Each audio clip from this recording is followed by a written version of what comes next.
अस्सलामुअलैकुम। आज मैं आपके साथ इंग्लिश ग्रामर का एक न्यू टॉपिक लेकर आई हूँ, सेंटेंस, सब्जेक्ट्स एंड ऑब्जेक्ट्स के। सेंटेंस में सब्जेक्ट क्या होता है और ऑब्जेक्ट क्या होता है। ज़्यादातर लोगों को ये बहुत ज़्यादा प्रॉब्लम हो जाती है, वो सब्जेक्ट्स और ऑब्जेक्ट को मिक्स कर देते हैं।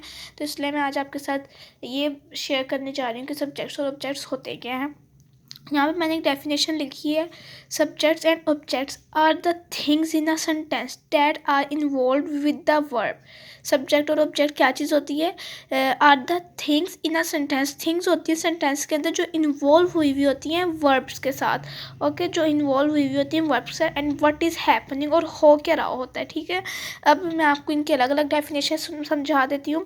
सब्जेक्ट क्या होता है? आर द पर्सन और thing that is doing the verb.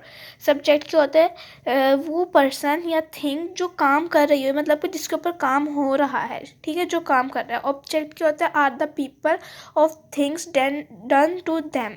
ठीक है, कि जिस चीज़ के ऊपर काम हो रहा है, काम कौन कर रहा है और किसके ऊपर काम हो रहा है, तो ये है हमारे पास ऑब्जेक्ट। ठीक है, ये चीज़ आपको क्लियर हो गई है।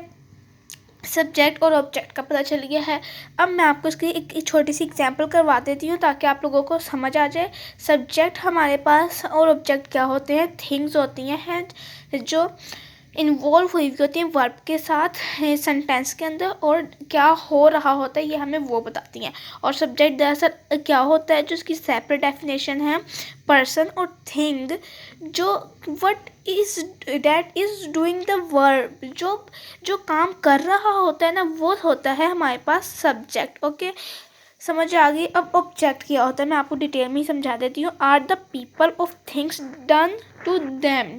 ठीक है, डन टू देम, तो ये चीज़ होती है हमारे पास ऑब्जेक्ट। ये चीज़ हमें क्लियर हो गई। में हम एग्जाम्पल्स की तरफ चलते हैं।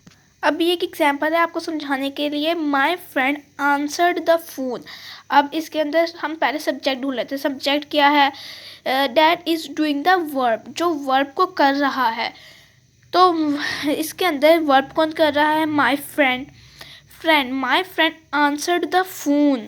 मेरी फ्रेंड ने आंसर किया फ़ोन। माई फ्रेंड जो है ये हमारे पास आ जाएगा सब्जेक्ट। ओके, समझ आ गई। ये हमारे पास माई फ्रेंड जो है ये हमारे पास आ जाएगा सब्जेक्ट। इसको आप सर्कल कर लें, समझ आ गई। और ऑब्जेक्ट क्या है? Done to them.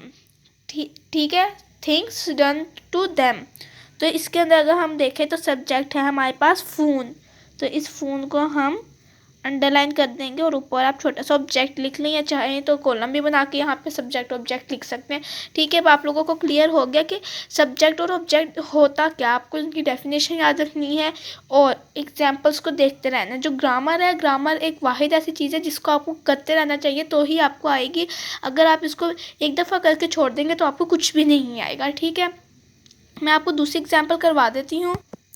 अभी एग्जाम्पल है हमारे पास, his uncle plugged his ear. ठीक है, हिज अंकल, अब काम कर कौन रहा है? अंकल कर रहा है काम, तो हिज अंकल आ जाएगा। ठीक है, ये हमारे पास आ जाएगा सब्जेक्ट। ये सब्जेक्ट आ गया। और अब किसके ऊपर काम हो रहा है? काम किसके ऊपर हो रहा है? हिज के ऊपर हो रहा है, तो ये हमारे पास ऑब्जेक्ट आ जाएगा। ठीक है, ये हमें इस तरह से याद रखनी है चीज़ें। अब ये लास्ट एग्जांपल्स हैं। अब इस सेंटेंस के अंदर she slammed the door and stomped off के अंदर काम कौन कर रही है? शी। ये है हमारे पास सब्जेक्ट। ओके, और किसके ऊपर काम हो रहा है? डोर के ऊपर हो रही है, ऑब्जेक्ट आ गया। आपको सेंटेंस पढ़ना यूँ आपके लिए ये करना ईजी हो जाएगा। ओके, अब इस I went to school yesterday, अब काम कौन कर रहा है? आई सब्जेक्ट हो जाएगा और स्कूल हो जाएगा ऑब्जेक्ट। अगर वीडियो पसंद आई हो तो वीडियो को लाइक करें, चैनल को सब्सक्राइब करें और बेल आइकन को दबाना ना भूलें।